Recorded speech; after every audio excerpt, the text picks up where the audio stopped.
Nah, kalau waktu pertama kali aku lihat si almarhum ini tuh, pertama kan waktu lihat di rumah sakit itu keadaannya tuh berdiri dengan si bagian ya perut ke bawahnya tuh darah, darah banget darah. Bahkan darahnya tuh kayak ngalir gitu, kayak ngalir di lantai pun bener-bener darah. Nah, sesudah itu kan karena aku pikir aku tuh se sekilas doang gitu ya. Ah ya udahlah namanya Miss V gitu ya. Maksudnya tuh kayak gitu perempuan pasti kan cenderungnya dengan darah, dengan lusuh bajunya apapun itu. Cuman ya aku ingat setelah aku kemasukan, sebelum aku kemasukan ya, aku ngelihat si sosok itu tuh diam di dekat kamar itu dengan benar-benar wajahnya yang pucat banget, bahkan putih dengan putih seputih-putihnya, tapi dia darahnya sekujur tubuh, bukan bukan darah di bagian bawah lagi, udah sekujur tubuh aja. Dengan emang bener-bener si lidah tuh kayak keluar aja, kayak keluar gitu panjang panjang sampai aku juga ngelihatnya juga ya Allah ini takut banget gitu, aku nggak mau gitu sampai cerita ke orang pun aku nggak mau gitu. Jadi yang aku ingat emang si bentukannya tuh kayak gitu gitu dengan jelasnya, mukanya pucat mukanya pucat, badannya hampir berlumuran darah, sama kayak si lidahnya ngejulur.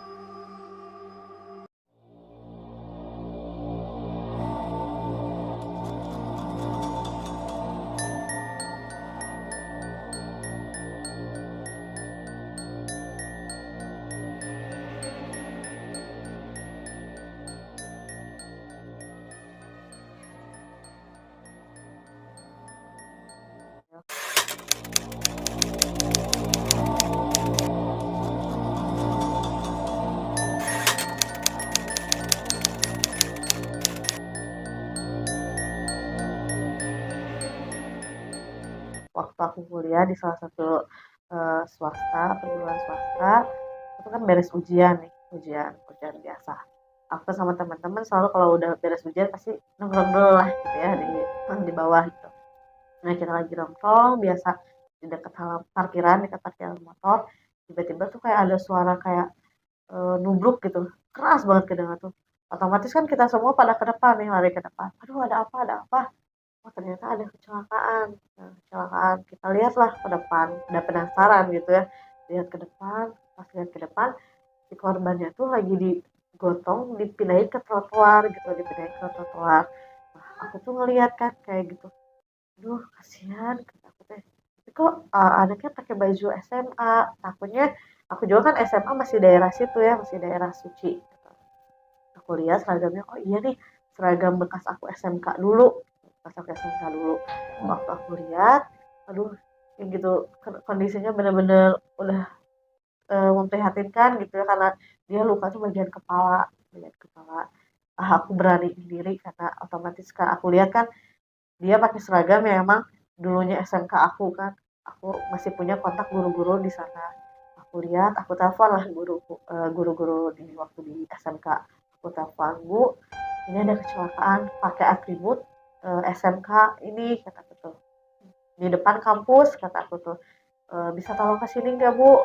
Aku nggak tahu sebelumnya kalau si korban tuh kecelakaan itu boncengan. Yang aku tahu kan cuma dia doang kita sendiri. Kata waktu dia apa tuh, ya sebentar sebentar, saya ke situ. Akhirnya aku nyamperin lah si korban tuh emang udah nggak sadar gitu ya, udah nggak sadar, udah di trotoar orang itu.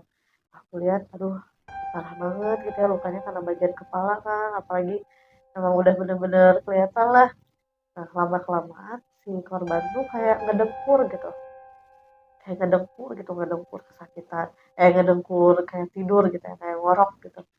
Datanglah si ibu-ibu yang tadinya lihat lihat kerumunan itu kecelakaan tuh bilang gini, aduh ini mah gak akan apa lagi katanya teh, udah sekarat. Dijawablah sama aku, Bu jangan bilang gitu dong Bu, kata aku tuh doain aja mudah-mudahan enggak Neng, ini udah sekarat tuh kata aku nggak banyak pikiran ke situ ya, mudah-mudahan aku malah di pikiran aku tuh selamat gitu ya nih orang teh.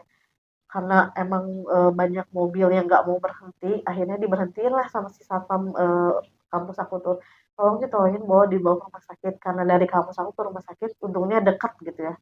Akhirnya dibawalah si korban itu tuh, siapa yang mau ikut, kata si satpam itu. Ya udah nggak apa-apa pak, aku karena aku ini tahu ini anak SMK ini bekas sekolah aku dulu. Akhirnya aku minta tolong temenin lah temen cowok aku tuh, temenin lah, aku takut kalau sendiri, takut ditanya-tanya, takutnya jadi saksi atau apa. Ya udah ditemenin, akhirnya dibawa kan di belakang. Nah aku tuh di bagian tengahnya, teman aku di bagian kepalanya. Nah kan udah berumuran gitu ya, darah gitu. Akhirnya si jaketnya tuh dibukain lah sama si ya orang di situ tuh, dibukain buat nahan si kepalanya itu biar enggak kemana-mana darahnya tuh. Nah dibawalah ke dalam si mobil teh, tangannya kan udah berdarah-darah juga kan, otomatis kena baju aku, karena waktu itu lagi ujian, baju aku tuh hitam putih lagi ya, pasti kena gitu, kelihatan banget warna putih kan bajunya. Nah terus di belakang tuh ini ada satu lagi, ada satu lagi, pas aku lihat tuh dia bagian wajah lukanya, hidungnya kayaknya patah gitu, udah lukanya pokoknya bagian muka gitu. Dia di bagian belakang sama temen kampus aku juga di belakang, cuman yang nemenin dia aku nggak tahu ya namanya siapa, bukan temen dekat aku. Akhirnya nyampe lah di rumah sakit di situ, dekat situ. Nah dibawalah ke UGD, dibawa ke UGD. Si korban kan ada dua tuh, aku nunggu guru aku, udah korbannya udah ditangani nih ya sama si pihak rumah sakit, aku juga nelfon lagi ke rumah sakit. Bu ternyata ada berdua, kata aku tuh, coba tanya siapa namanya biar saya hubungin orang tuanya. Aku nanya lah ke yang sadar, dikasih lihat lah si kartu pelajarnya. Ini bu jurusan ini, kelas ini, namanya ini. Oh ya udah, cuman kan aku nggak bisa lihat yang si ini kan, untungnya aku lihat lah si KTP, si dompetnya, aku izin, aku lihat dompetnya ada kartu pelajarnya kan. Aku kasih tahu orangnya ini, namanya ini, jurusannya ini. Datanglah akhirnya si guru aku tuh datang. Kan kenal ya sama aku, udah aku kan alumni di situ. Vin gimana ceritanya, nggak tahu bu, aku cuman dengar kayak ada suara nubruk, tahu-tahu udah dibawa ke pikirin, kata aku teh. Ya udah nggak apa-apa, kamu temenin ibu ya di sini, nanti kalau orang tuanya datang kamu ceritain aja apa yang kamu lihat waktu itu. Udah aja, aku tuh sempet ngeliat ya, kalau yang sadar mah otomatis kan dia sadar ya, aku tenang lah gitu ya. Cuman yang nggak sadar tuh kayaknya emang udah gawat gitu. Aku nanya ke susternya, terus gimana itu keadaannya, biar nanti dokter yang bilangnya teh, katanya harus sama orang tuanya.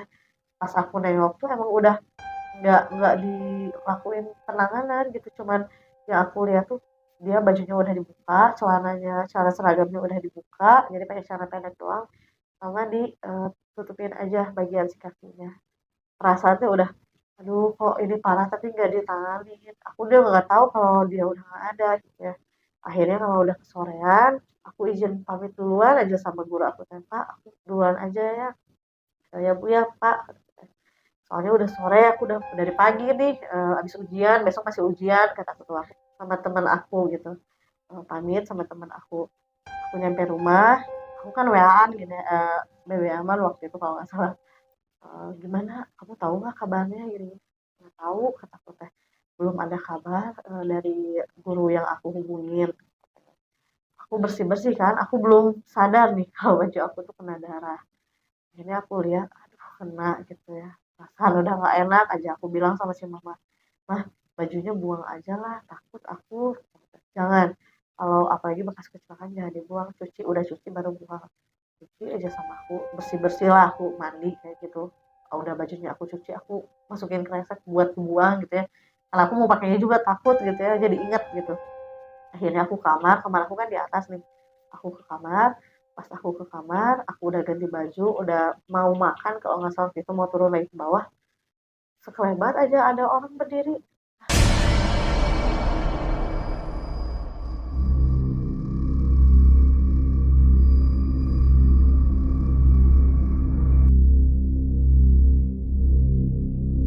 Apa, kata aku teh, pas dilihat si anak itu ya, wajah anak itu tuh berdiri aja senyum gitu, tapi dia nggak berdarah-darah, nggak kayak gimana, utuh aja kayak dia, cuman dia kayak celana pendek, terakhir aku lihatnya celana pendek sama nggak pakai baju, berdiri aja. Aku lihat dia pun dia nggak menghilang gitu ngelihat, malahan dia tuh senyum, senyum banget, senyum yang benar-benar kayak ngasih tanda senyum kalau dia tuh emang udah nggak apa-apa gitu. Ya Allah kok senyum kataku teh. Akhirnya aku turun aja ke bawah, lari aku lari. Bah, kenapa itunya datang, siapa yang datang kata mama. Itu yang aku tolongin tadi senyum tapi kenapa ya kataku teh. Ah berdoa aja teh, mudah-mudahan nggak apa-apa kata mama aku tuh. Mudah-mudahan selamat katanya. Kalau yang sadar mah pasti selamat mah kata, cuman yang nggak sadarnya nih yang dia datang tuh itu. Akhirnya malam aja aku saling chatan sama teman aku, ya tuh berarti yang tadi kita ngomong udah nggak ada. Ah serius udah nggak ada, serius. Aku cerita aja karena temen aku tahu kan ya aku punya kelebihan buat melihat kayak gitu. Aku pas udah mandi aku ngeliat dia berdiri senyum tapi dia cuma pakai celana pendek sama nggak pakai baju, tapi nggak berlumuran karena cuma senyum. Aduh ngasih pertanda gitu ya, ngasih entah bilang makasih entah apa. Akhirnya aku berpikir positif. Aku bilang gini, maafin ya kata kita aku nggak bisa cepet-cepet bawa kamu ke rumah sakit.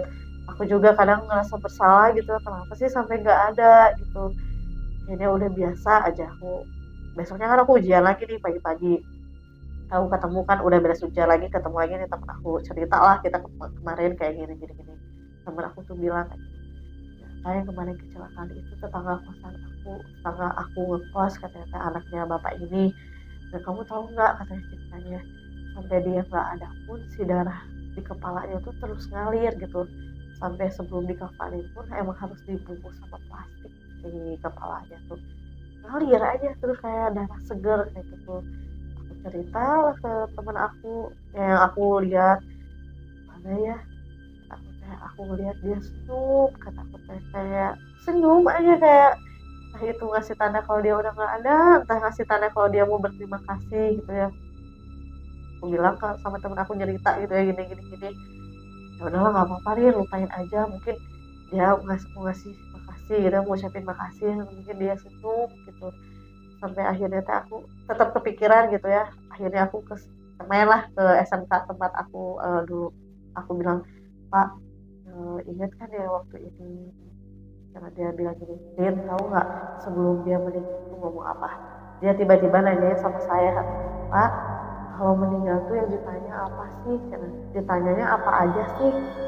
Gak lama kemudian dia kecelakaan kayak gitu. Dari situ aku mikir, ya Allah kadang merasa bersalah gitu, kenapa nggak bisa cepat-cepat bawa dia ke rumah sakit gitu ya. Tapi kan balik lagi emang udah takdirnya Allah kayak gitu gitu ya, aku cuma bisa bantu sebisa aku aja gitu.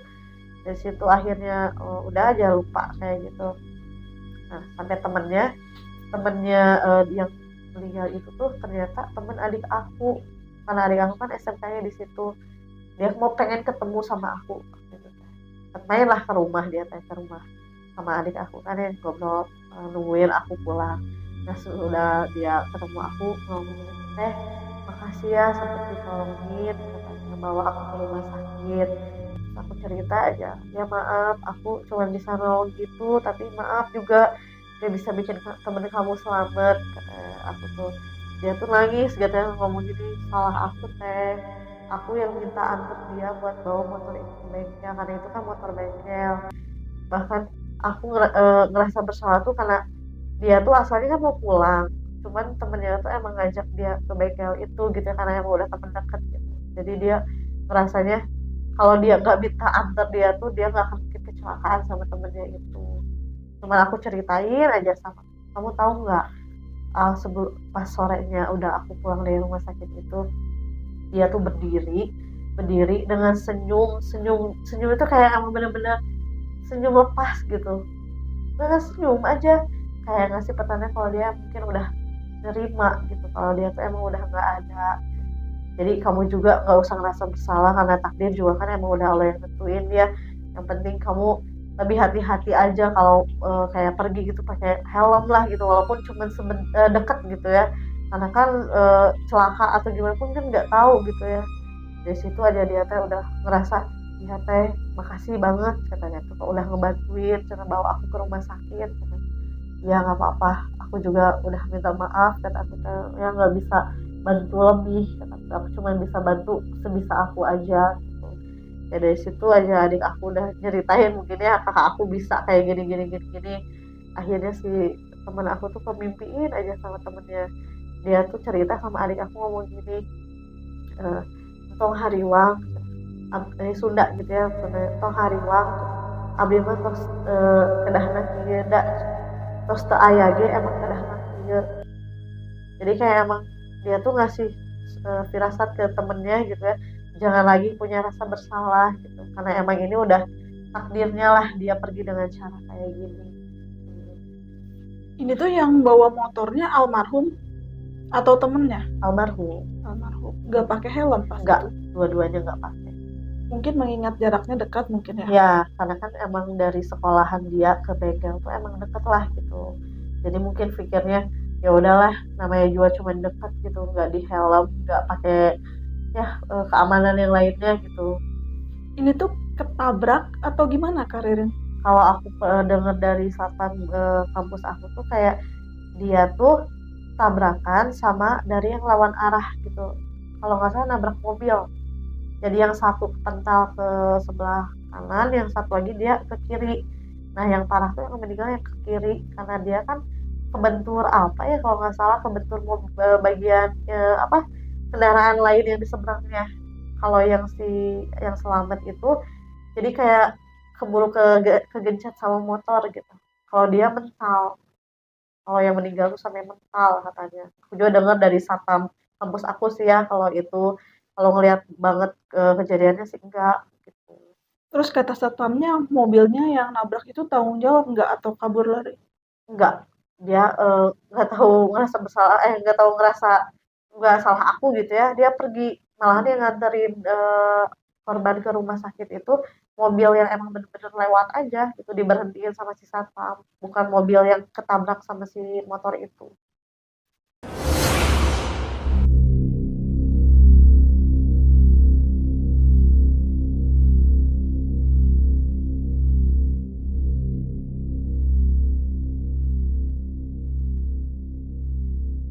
Sama seperti almarhum Kak Fani, kita juga mendoakan ya untuk almarhum yang tadi diceritakan, yang almarhum korban tabrak lari. Semoga beliau husnul khotimah, diterima Amin. iman Islamnya dan ditempatkan di tempat yang terindah di sisi Allah Subhanahu wa Ta'ala. Amin. Amin. Kak Ririn, ada lagi nggak nih sebelum penutupan cerita horor yang pernah Kak Ririn alamin? Sebenarnya sih banyak ya, tapi aku kasih tahu sedikit aja. Ini yang paling aku takutin nih dari yang aku lihat. Aku sempet kemasukan pocong gitu ya, rumah tua yang pokoknya bener-bener yang aku paling nggak mau aku lihat sebenarnya. Tapi biar lebih jelasnya lagi, biar nanti suami aku yang jelasin, karena suami aku yang lebih tahu gitu ya keadaan aku waktu kemasukan kayak gimana, penanganannya gimana. Pokoknya suami aku yang lebih tahu. Oh ini jadi kemasukan sosok pocong yang benar-benar Kak Ririn takuti ya? Iya bener. Yang sampai bener-bener eh, aku buat denger cerita pun aku sampai takut gitu. Kenapa sih harus sampai ngemasukkan yang bener-bener aku takut gitu. Oke Kak Ririn, kalau gitu saya tunggu nih suaminya main ke studionya Deadmiss ya. Iya siap. Mudah-mudahan secepatnya ya, soalnya pasti nih ya cerita Kak Ririn ini pasti banyak ditunggu sama para sahabat Deadmiss terutama. Kak Ririn terima kasih ya atas waktunya sudah mau mampir ke channelnya Deadmiss. Banyak pesan dan kesan ya, sekali Iya. lagi yang hikmah yang bisa kita ambil. Semoga bisa diambil positifnya dan dibuang negatifnya. Ya. Sehat selalu Kak Ririn Terima kasih sekeluarga. juga ya Terima Kak kasih ya. banyak ya. Makasih buat kalian sahabat Deadmiss yang sudah mendengarkan cerita dari Kak Ririn ini sampai akhir. Mohon maaf nih kalau masih banyak kekurangan. Sampai jumpa di cerita Deadmiss selanjutnya. Rasakan, lihat, dan dengarkan. Mereka ada di sekeliling kalian. Wassalamualaikum warahmatullahi wabarakatuh.